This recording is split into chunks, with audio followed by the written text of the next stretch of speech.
she was singing. I thought that she would be singing every day like that. I remember telling the bishop afterwards, I don't feel qualified at all. I don't feel qualified. You lack even some very basic things. Like I remember one time our son did not have milk, and actually I think half a cup of a milk was 10 shillings.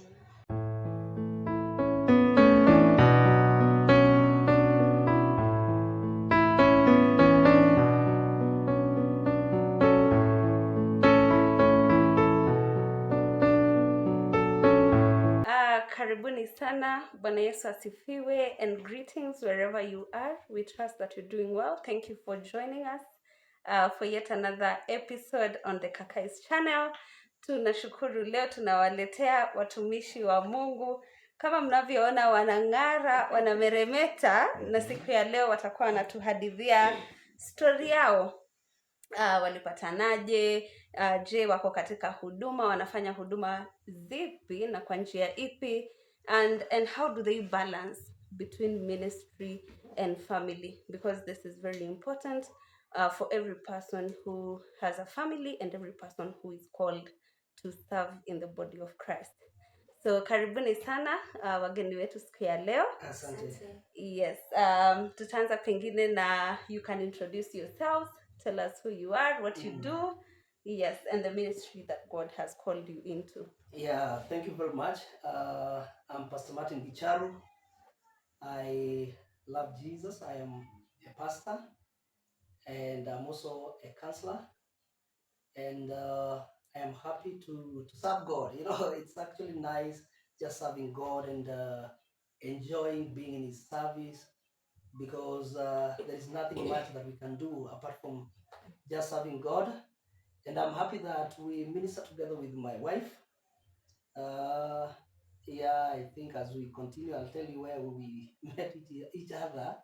I remember many years ago, I saw like a very small girl somewhere with a very big voice, and I told the Lord if it is possible she becomes a wife, and today she is. So we are happy serving for now 9 years as full-time pastors. We are happy and blessed with the 3 children, one boy handsome as me, 2 daughters beautiful like the mom. So Mary, kindly you can also do a small introduction of yourself. Yes, my name is Mary Gicharu. I am born again and I love Jesus so much. I am married to Pastor Martin. We serve God together, and the Lord has been so good to us. He has been so faithful doing ministry and even raising our children. All that, the Lord has been faithful. I'm also a worshiper, a gospel artist. So far I have done 2 songs, and it is something that I love doing so much, because it's the ministry that God has put in me. So I thank God and thank you. Yes. Wow, thank you so much. Thank you so much, Pastor Martin and Pastor Mary. You have just mentioned you met somewhere. Yeah. You met somewhere. Yes. Before you met, Yes. were you a pastor, or you became a pastor when you were still in marriage? No, before we met, I was just a youth leader, serving in evangelism and other departments of the church. Yes. Wow, awesome. Yes. Now tell us, how did you meet with Nelly? Actually, it was during a youth camp. Yes. 2006. 6 or 5? 2006. Yes. 2006 at a mall in a youth camp, and I was acting a drama, and she was singing. Though I had seen her, and we had introduced her, and she said she's from Nakuru, and I remember this girl was singing, and just a slow song, but we would stand up and make sure that people cheer up for her, so that I get noticed. Yeah, so we met there, and after the conference, when we were getting back, I really tried to get her number. Na hakunipea. Actually, there were no phones that there were phones that time, but we didn't. But me, I had one. You had a phone? Yes, So a Nokia. Was it 1110? Personally, I didn't have a phone. I had a Nokia 1110. Yeah. So then I tried to convince her twende na matatu ya timu yetu, and she refused. Akabebwa na watu wako wao. So that's how we met.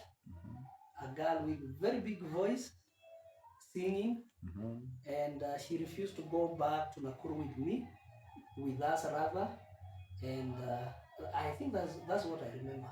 Yeah. Wow. Really? 206. 206. Yeah, I just saw a person, a young man who was just all over. Did you see potential? No. No. Actually, that time we were very young because we were still in high school. So it was just a youth camp, and we were participating. I was active on my side, singing, and he was singing, doing dramas. Okay, of course you would notice him because Pastor. Yeah, definitely. You will notice Pastor because he's one person that is that would want to do so many things. So I noticed him, and okay, noticing him as a potential person. No, I didn't. But now after 206, we lost contact and we never saw each other until when? I don't remember the year, but it was in the church during the debate. Yes. And she was the secretary. Yeah. So I had to make sure that I said so many points so that you write them down. So we thank God for that youth camp, the Molo to 20 youth camp, because that is where we met. And although we didn't see each other as spouses, but we thank God that was our encounter. I saw potential. Our first encounter, and I thank God. Yes. Wow. Ish. And Pastor, you saw a potential. Yes. What is that thing you are looking for, and you saw it in Nelly? The way she was singing. I thought that she would be singing every day like that.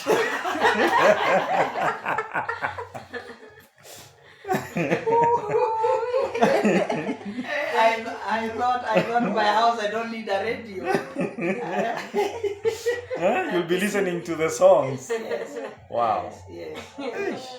And now comes a time, and you decide now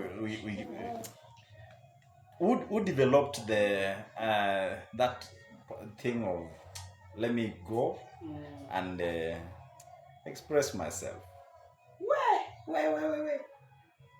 Actually, I remember I took her to a hotel. And she came wearing a 3/4 trouser, white one. And we went to the hotel, and she took some chips. And I told her, sister, I've come. It is not a dream. Angel did not visit me. I've come to tell you that I would want us to have a relationship. And she said, okay, thank you. And let me go and go. I don't know whether to pray or to think about it. Then she said, unajua mimi nataka kitu serious. And she disappeared. So I was left. Yeah, but I had the number. So I had to make sure that I kept on calling until back, was it 2009? 2009 or 2011? 2011. When I was graduating from Bible school. Yes, I was graduating from Bible school. And actually the father, we were in the same Bible school. I was the chairman. The father was the treasurer. So, and definitely when we were graduating, she came for the graduation for the father. And that is when I told her, twende kwetu kuna sherehe. We had to make up a sherehe ya haraka. Na akakuja. And then from there, Mungu akanionekania. Jua la neema likashuka. Akakata, she went back to Egerton University. akaenda huko until finally akakubali mambo, akaona kabisa huyu ndugu ni mzuri, huyu ndugu ana mambo mingi, anapenda Mungu, na finally nika propose, akakubali, akafanya harusi. Wow. Pastor Mary. Now this time ndugu anakuja. Na unajua vizuri ndugu ako kwa Bible school. And you knew very well anaenda kwa kuwa pastor. Were you ready for it? First of all, it was a struggle. A struggle me with him, because he was like, I am sure that the person that you meant for me, and also it was a struggle also with God, because after now thinking, after he has been persistent for a long time, because I kept on putting him off, because I never saw him as a husband at any one time. Actually, me nilikuwa namuona tu like a joker, like a person who is joking. So when he kept on insisting, so I was like, okay, let me go to God and try to find out whether whatever he's saying, if God is also on that side. And I took time to pray, and surprisingly, the Lord started putting some things in my heart about him. And I would struggle with God. And at one point, nikiomba, and I felt like, God is really convincing me, like, this is my husband. And I had a lot of questions. Because you see, niko Igan, ninasoma, I want to get married to maybe engineers. You know, tulikuwa tunasoma na watu wakubwa, engineers, tulikuwa tunasoma na watu wakubwa. You know, actually I was in the center of the Christian Union, and having people around me wenye ni watu wakubwa. But when I went back to God and I prayed, and God assured me that he is my husband, that is when I accepted. And with a lot of and the Lord put a lot of love for him, and I accepted. And I told him we can plan for the wedding now. I'm fully satisfied that you're my husband. Amazing. Yeah. Thank you, Jesus. I won. Okay. So now after this, mmepatana kwa hoteli, mmekula to smoky, to chico. Wedding comes, you have done your wedding, family begins, and now ministry comes. How was it now at that point now when you learn, now I'm being posted as a pastor? Actually, I was working at Glance supermarket, and I was called. It was on August 10th. So on about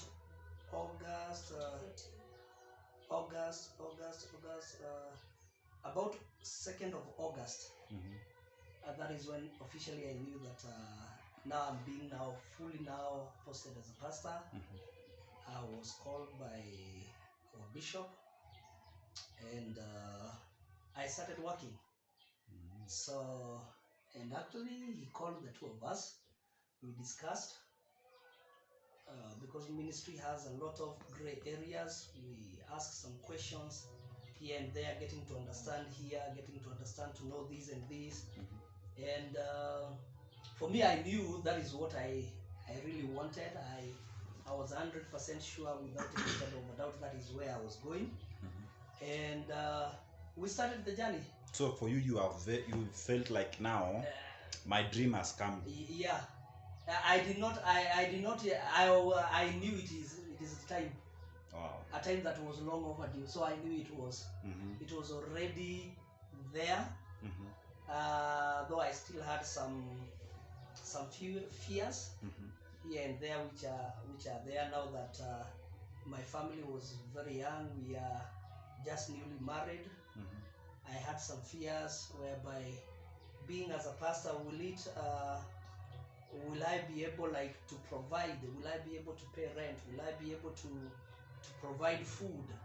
And I had those questions, but I knew for sure that it was God's time, and the assurance that it was God's time really helped me. That I just went for it without having any second thoughts, and I just hit the ground running from day one up to date, still pushing on, joyfully serving God. Yeah. Pastor Mary, Yes. you have been called by Bishop. Yes.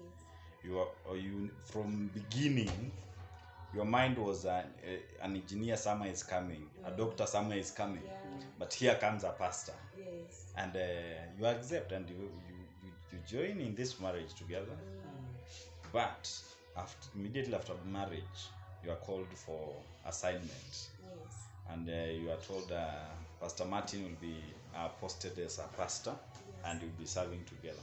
Yes. How was it? By that time when Bishop is calling us, I have fully accepted. But now when he was courting me and asking me out, that is the time I was struggling. Like I had a struggle, or I was asking myself, am I really ready to get married to a pastor? Am I really ready to be a pastor's wife? Am I capable? And actually, I remember when we got posted, and we after being prayed for, I remember telling the bishop afterwards, I don't feel qualified at all. I don't feel qualified. I'm young, just married. I don't know how to handle myself, and here I am a pastor's wife. And there is something that he told me that I keep on I remember up to date. He told me that all those people that God has called, they don't feel qualified. Yes, God has called so many people even in the Bible, but they don't usually feel qualified. And those are the people that God uses. So when he told me that, I got encouraged. And by that time I had already accepted that this is a man of God, this is a servant of God. Now it was just now fitting in, and now coming into realization that now I'm here to stay. I'm a pastor's wife, and I'm in ministry, and I'm there to stay. And it was a good experience, and I thank God so far. Yes. So my question would be, what are some of the challenges that you have faced as a couple who are serving and ministering together?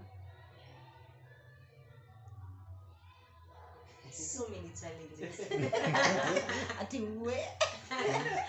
Challenges are there. Challenges are there. What I can say is that first, ministry is not easy. It's not like the way you wake up every day and go to the bank, go to a school as a teacher. Ministry, all the same, is different. You're dealing with people, you're dealing with people's lives. People have a lot of expectations on you. People are looking at you as an example.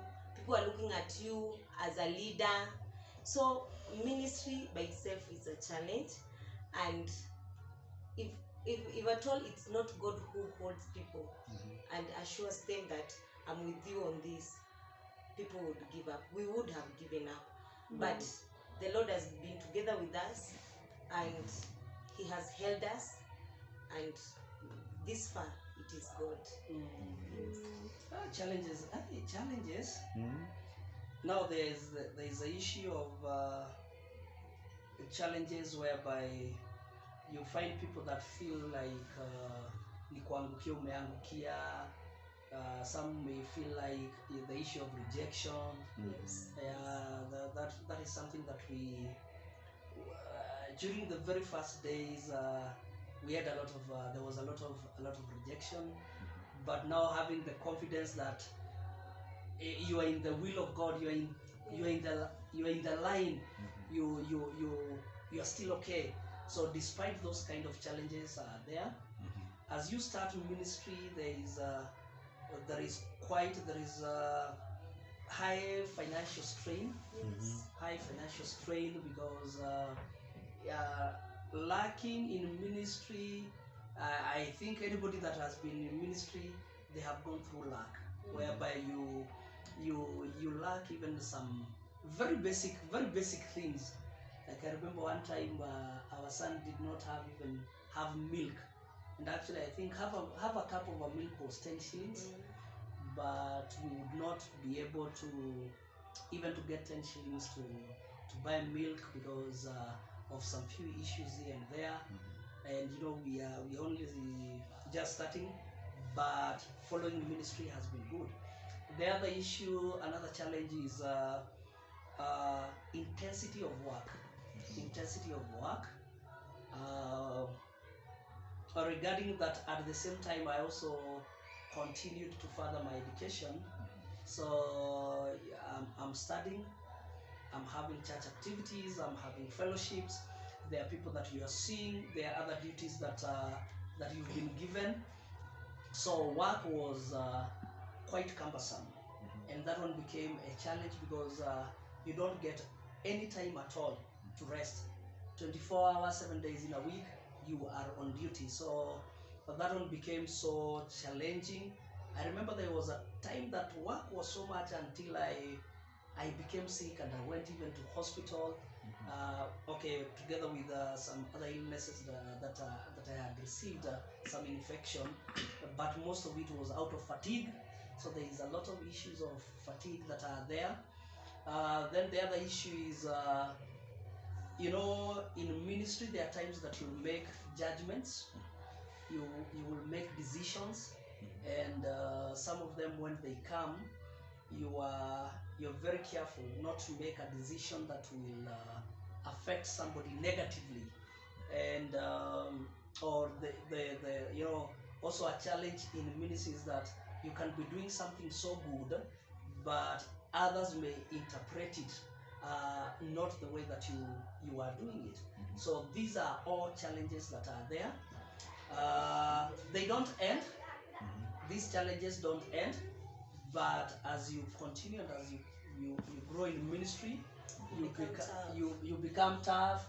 Now issues that were making you to feel pain, to feel inferior, you keep on every day growing, and the grace of God is always sufficient to take us through that. So those are some of the challenges that we could probably say that are there. Also a challenge is now that we are having very small children, sometimes going to some meetings, you'd feel like if I want her to be there, she cannot be there. The children are small. Maybe probably you don't have even money for baby to babysit. You don't have maybe probably money to hire house help. So those are challenges that are always there in ministry. But as you keep on faithfully serving God, He gives you the stamina and the strength to withstand those challenges, because as He says that His grace is sufficient. So those are some of the challenges that are there. There are many, but those are some that we can pinpoint that are major. Yes. I've caught something that Pastor Martin has shared, and that is the confidence and the courage you get and the assurance you get when you're doing what you're called to do, when you are sure that you are in the perfect will of God.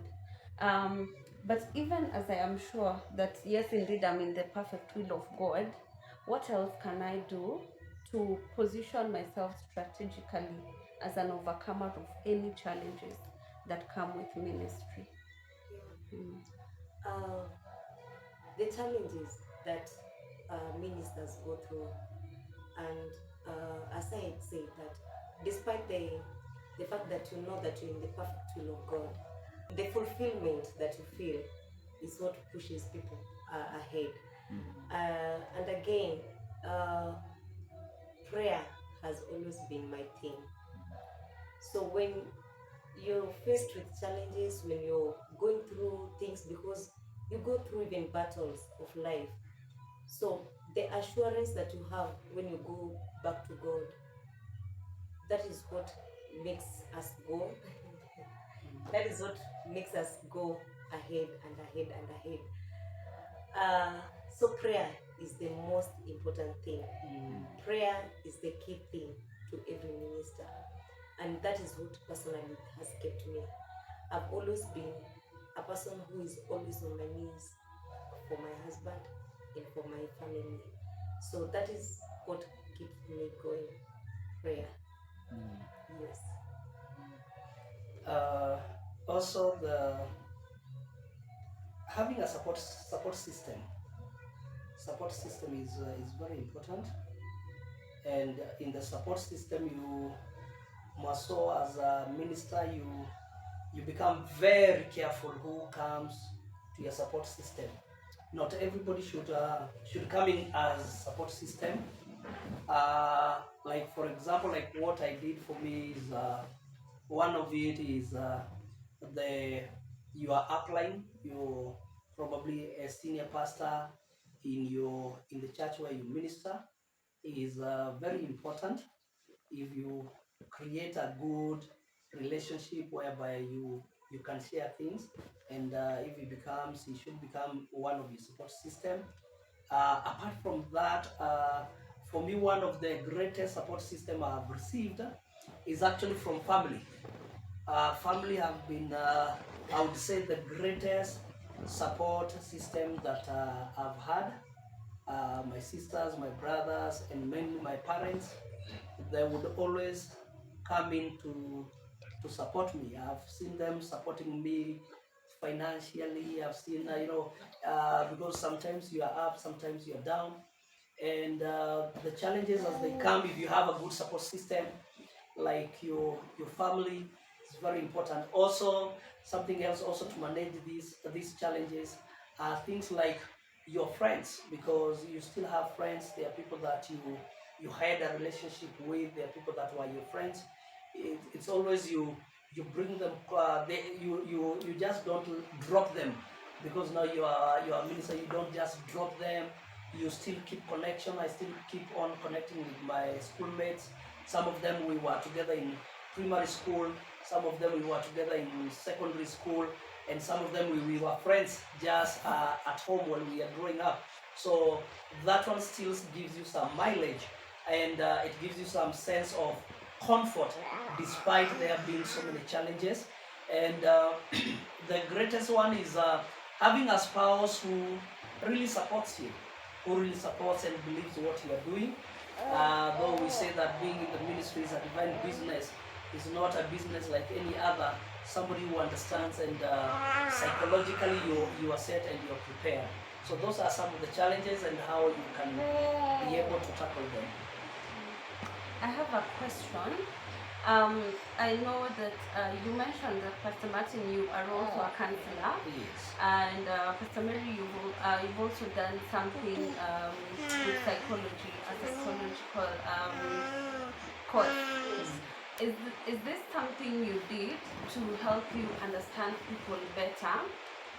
And what is the place of being equipped, even in terms of knowledge, when you're ministering really, and how does this come through in knowing how to implement your responsibilities, deal with challenges, and be effective in general as a minister?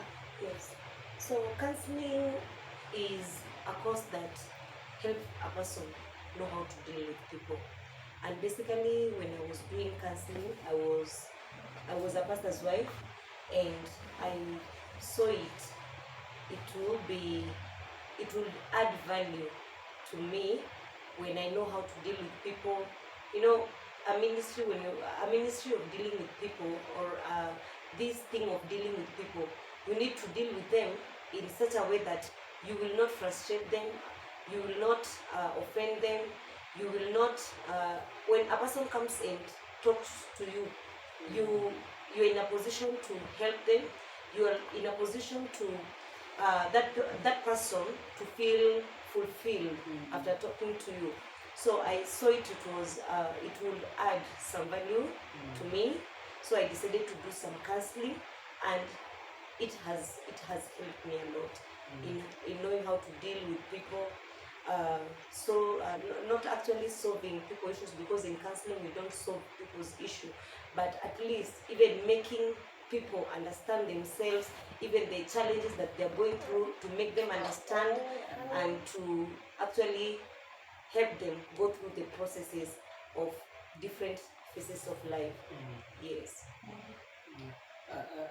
Basically, for me, that made me to do psychological counseling. Number one was to be able and to add value to myself, because we meet a lot of people, we talk to so many people, and having an added advantage of the same is very good. I've done pastoral counseling. I have also done now the psychological counseling, and being so that any person that comes in the church, I am at a place whereby I can say, but which you can't always be 100%, but I can have some assurance that this person is assisted, this person is helped. You know, dealing with people, people come with all sorts of issue, and which I would really want to encourage the other ministers. It is always good to add value, go for that extra course, go for that something else that will help you. I've done quite several courses. I've done quite a number of them, and I do them not mainly for business purposes, but so that as a pastor, as I minister to my people, as I talk to them, as they come for advice, I am at a position whereby I am at a position of knowledge. I am at a position whereby I know things. I have gone through the course, which people will feel comfortable coming through, and we share together with them. So basically, that is the main thing, or like in counseling and all that, whereby you can just simply talk to people well, know how to handle their issues and interact with them, which has really been a boost to our ministry. We have people that are critically ill. You go to hospital, somebody is critically ill, and they believe that as a pastor, if you give them the information, it's better. We have people that are bereaved. There is death, like we've had so many death, accidents, and all those. So if you are a pastor and yes, the Lord will help you. But I also believe that in having an extra assistance of getting some education on the same will help you as you serve your people well, and it also boosts morale. It you feel confident, you feel like you know what you're doing, you're on the right track. Wow, thank you so much. My final question would be balancing between ministry and family and the demands that come with both. What do you do? What can young people? But first of all, let's even deal with what is the priority, what is the place of ministry, and what is the place of family, in the Christian way, right? If you can get me, like, what comes first, and what should be prioritized? Now, I start. Yes. Balancing ministry and family. In the beginning, it was quite a challenge, and having small children, having a husband, for me it was quite a challenge. And when we were starting, I would get a lot of information on books on how to balance, talk to people who have gone ahead of me. But right now I can say the Lord has helped me, and what comes first always to me is my family. Family comes number one. That is my children and my husband. That is number one. So even if church people need me, even if Shirika will need me, but my children, I'm having something that I'm doing with my children or my family, my husband, I will let them wait. I finish with my family, then I attend to them. So family comes number one, and then now the other things follow. Yes. Yeah, actually, your first ministry is your family. It could seem tough, but I would say this: the ministry, you can be replaced. But as a, like for me as a father, I cannot be replaced that easily. So family becomes number one, then ministry follows. Actually, it is God, then you come to your family, then you come to ministry, in that order, whereby God is number one, then your family is directly the second one, then now the ministry is the third one. So for you to, if you arrange it that way, in that order, you will not have so many crashing, though at a point they intermingle, and but if you remain focused, God, family, ministry, in that order, it will be great, because we always say, even if you don't win the whole world to God, at least win your family to God. So ministry is the first ministry is your family, then now the general ministry that we do that people see. So in that order, if you put in that order, you are able to balance even priorities. You are also not failing your work, you're not failing your ministry, you're not failing your family. They all can live in harmony, and so that your children can also love the ministry that you are doing. Because if you don't put a balance, your children may hate the Bible, may hate going to fellowship, may hate church.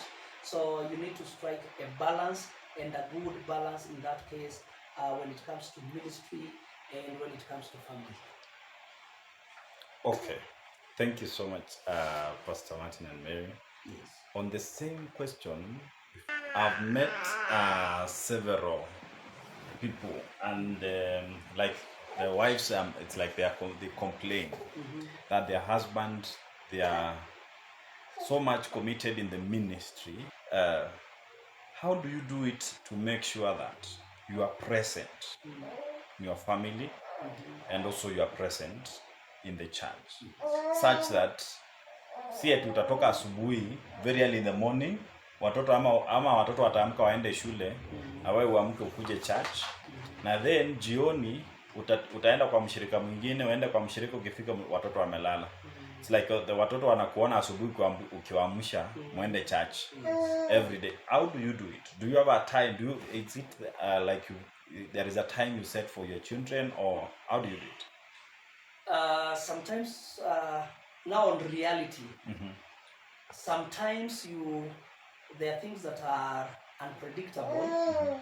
There are so many instances that come that are unpredictable. But the greatest thing for you to be available to your whole family, available also for your own personal time, available for the time of ministry, is being organized and having a program. I believe it's 1 Corinthians 13 that says that let everything be done decently and in order. So waking up and doing things without an order, doing things without having a plan, you will crash. You'll be busy, but you will have nothing to show. But when you plan, like for me, I know, like if it is tomorrow, I know the set activities that are there.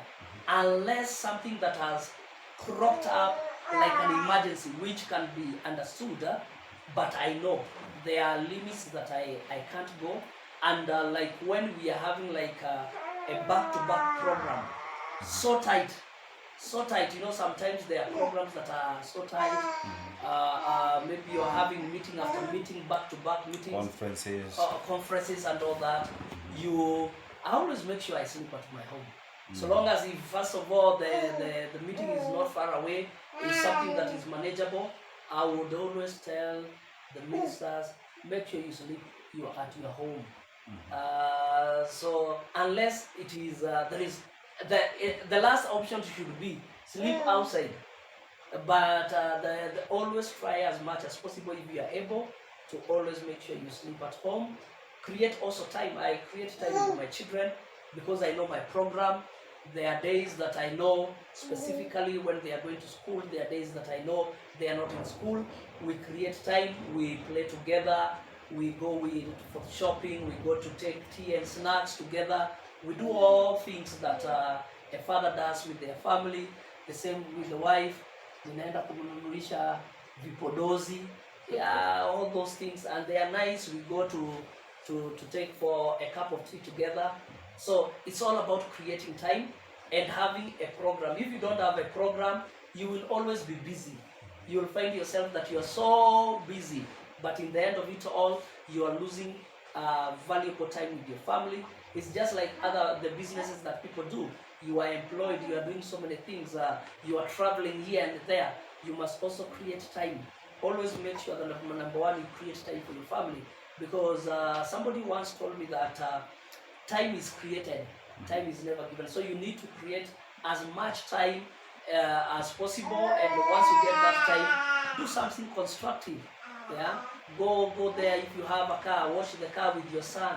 Yeah, tell him to bring the bucket with soap, wash together, mwagianeni maji, chezeni. It's bonding time is very important, but only that one can be achieved if you have a program. Don't just work haphazardly without any plan, and I've seen that working for me. Sometimes he tries, like he drops the children himself to school, and when he's not there completely, because sometimes he's held up in meetings and he comes very late, I'm there with the children. But there is that assurance that the children have, that even if daddy is not here on time, when we are going to bed, we will see him. We'll call him. He will be here in the morning to drop us to school. So he is not absent in our children's life. Even if he is having very tight programs, he is available. Wow. Amazing. Amazing. So, the final words, and I want Mary, can you talk to the ladies in ministry? Yes. And mostly to the pastors' wives? There is a secret. I know there was a challenge at some point, as you said, and then you came and got the secret, and it's like things started to streamline. Give us this secret. Give the ladies in ministry this secret, and the pastors' wives, so that they can avoid so many challenges which come to them. Yes. The secret of Yes. a pastor's wife is just knowing yourself and knowing your position. Who are you in that ministry, in the ministry of your husband? Like, for instance, me personally, I know that apart from I myself being a minister, or myself being a worship minister, I know I am an intercessor for my husband. Therefore, I would want to encourage any young pastor's wife, that is those that are coming up, those that are already there, that it's just knowing yourself, accepting your responsibilities, standing firm, not accepting to be intimidated by anyone, and standing on your feet and shoulders high, standing on your position, and above all, it's prayer. Prayer is what pushes people ahead and ahead. You get confidence when you go to God in prayer. I have seen so many things God working for me. When I feel battles of life zimekuwa mingi, when I feel tired, because at some point you feel tired with the things that are going on, but at that point of prayer, you get strength, you get encouraged, you get renewed at the point of prayer. So just encourage any pastor's wife. Prayer is the key. Another thing is to have a support system as a pastor's wife. We do not have places to run to as pastor's wives, because actually you cannot go telling washirika your problems, like the challenges that you're going through in your marriage, in raising children. Sometimes you cannot talk to anyone, because those are the same people who are looking at you as an example, and they are not even supposed to know the challenges that you are going through. Therefore, as a pastor's wife, it's good to have a circle of other pastors' wives, whereby you can go pour your heart out.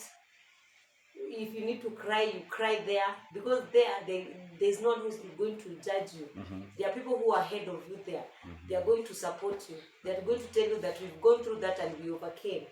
Therefore, having that cocoon of pastor's wife, a circle of people who understands you better, it is very, very, very important.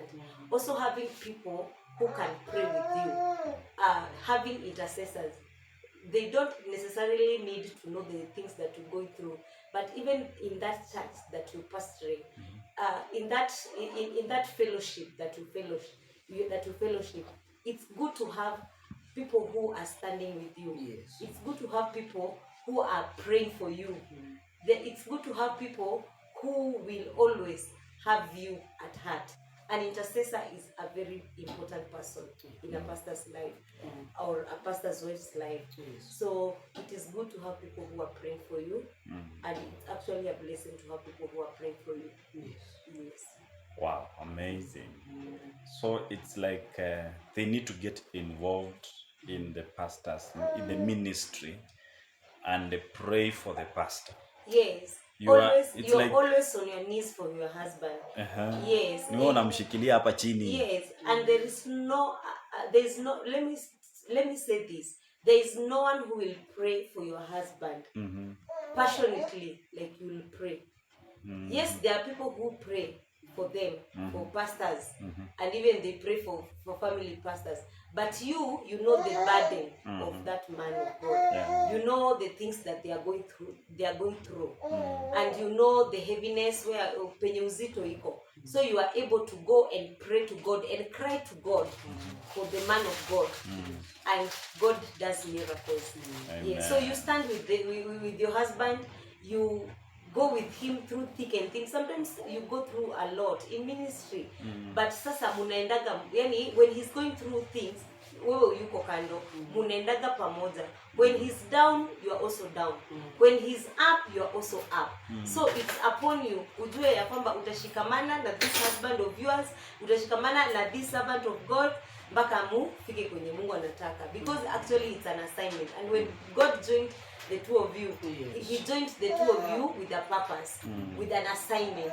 So your assignment ni nyinyi wawili mtashikana mpaka fulfill. So we have to walk together, pray together, and walk in that journey together. Yes. Wow. Yes. Pastor Martin. Yes. There are pastors outside there who are going through tough times, and maybe you have gone through some of the things, and you have conquered. They don't know how to do or how to go about it. Some of them they have gone through tough times financially. Na wanaopt kuambia washirika wapande mbegu. I've listened to you, sijasikia ukiambia washirika wapande mbegu. You have stood with the gospel the way it is, even in these tough times. Kindly talk to pastors and talk to those in ministry. All of them. What can you tell them as I finalize our video today? Maybe as I do a conclusion on the same, maybe 2-3 points. Point number 1, love God passionately. Love God passionately. Because once you love God passionately and you serve Him, and sometimes try to forget or teach yourself to forget, maybe probably getting or receiving a lot of clappings, a lot of celebrations, but just serve God. Number 1, serve God whether you're getting something or not. So that one is I found it to be very, very important. Number 2 is love the people that you're serving. Love them. There are people that will talk against you. There are people that will backbite you. There are people who will see you're not worth. But love them despite those things. Just love them. And also stay well with the people that you work together with. Stay well with them. Yeah. Talk nicely about them. Do things in the right way. It's very important. And something else that is very, very important to every pastor outside there, if the Lord enables you, try to find another source of income. try to find another source of income. Do not just purely depend on what you get there, because as we all know that the world is really changing. So also try to change. Be like Paul, who was also a tent maker. Find something else that you can do so that you add to your finances, and your family will be there. The other thing that I would really want to say to the pastors outside there is that be bold. If God has called you, it doesn't matter the challenges that are there. Nothing lasts forever. Nothing stays for forever. There are things that come for 1 year, 2 years, 5 years, but a time comes and they are over, and you move ahead, so that you keep on rising from one level to another, and also as a Bible scholar, I would tell the pastor is that when you're doing like your sermon, be prepared. Usikuwe washtuka method, unafungua Bible ile neno enye umeona hapo ndio unahubiri. No, be prepared. Prepare your sermons, write them in advance, pray about them, and God will give you a rhema word. Once you speak, people's lives are touched. I've seen like what you've said, mambo ya kuuza mafuta na vifagio na so many gimmicks. The gospel is not about gimmicks. The gospel is, the Bible says that you shall know the truth and the truth will set you free.